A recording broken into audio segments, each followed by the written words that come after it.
Hey folks, Steve Ockhorn here with you once again. I'm on the road today, and just a reminder, if you like what you see, hit that like button down below. If you don't like it, hit that dislike button, I don't care. Share this if you think it'll help somebody else.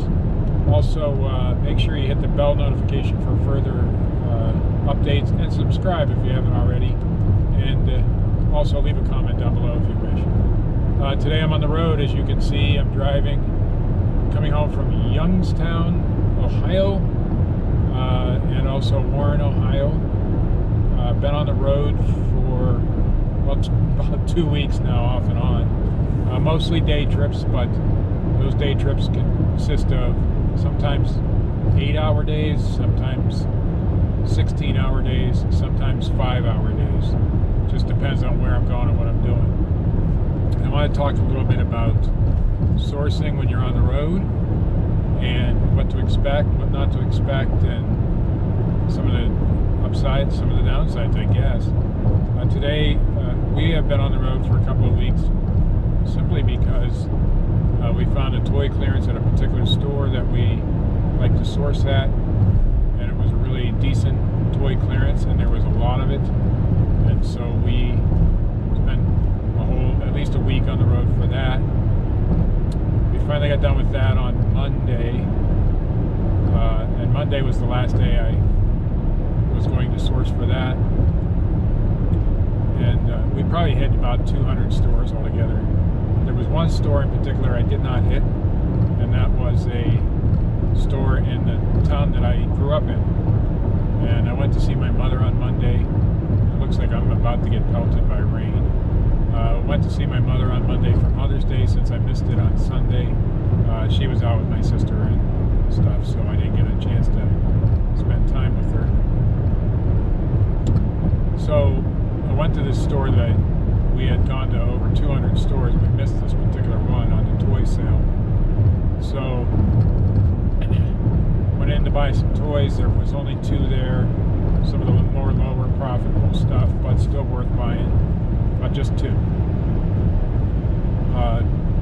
Since I was out that way, it was okay. I didn't mind. If I had made a special trip, that would be a different story. So that's the downside, not finding things. Go up to the counter to pay, and notice there was some 75% off stuff by the counter. It's an item that I've sold similar items before, but never this brand.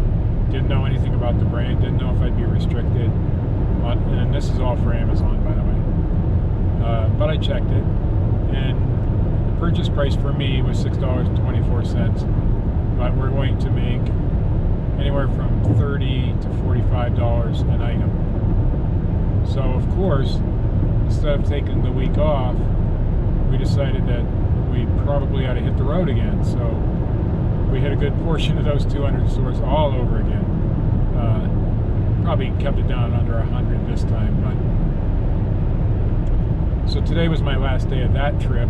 It wouldn't have been my last day, but I noticed that I'm not finding it anymore. In fact, we didn't find a single one today. So, and when I say we, me, because my wife is not here with me today, not a single one. And that happens sometimes, so what do you do in that case? Well, the upside is you got a store full of products to look at. So I found other products and bought those. So you can, if you're sourcing on the road, there's always opportunity. You can look in that same exact store for a different product.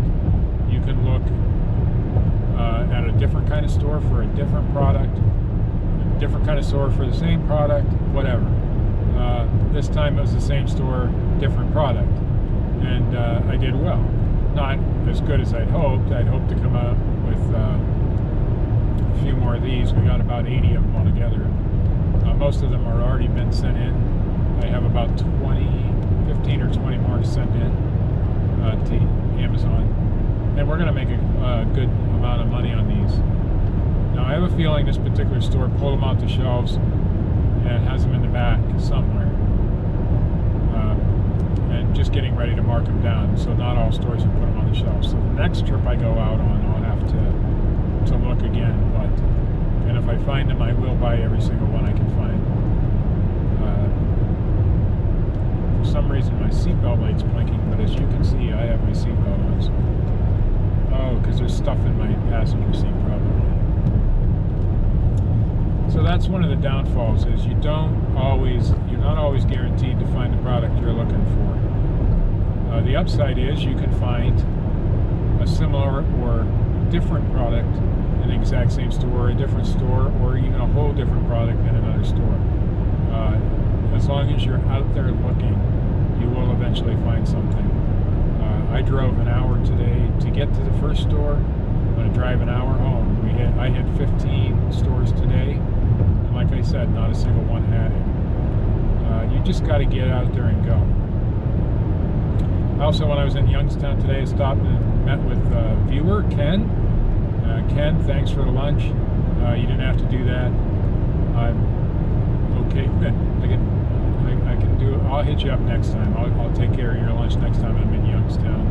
But it was really good to meet Ken. He's a great guy. And we've been talking off and on for quite a while now. And we just couldn't hook up. But finally today we were able to hook up. He lives near Youngstown somewhere. And it was nice to finally meet with him, and took him to a couple stores, showed him what I do, although we weren't finding the product I was looking for. So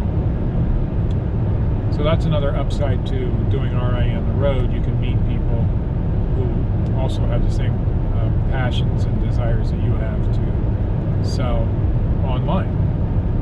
And you don't even have to be doing RI on the road. You can be going from Goodwill to Goodwill, or whatever, or yard sailing in a different town and meet up with somebody. But it's always good to have a network of people, even if it's just so that you have somebody that you can go sit down and have a cup of coffee with. It's always good. Scott did a video yesterday about chasing that shiny object, and that's one thing that I agree 100% completely. Just because I'm out here doing this doesn't mean this is the right thing for you.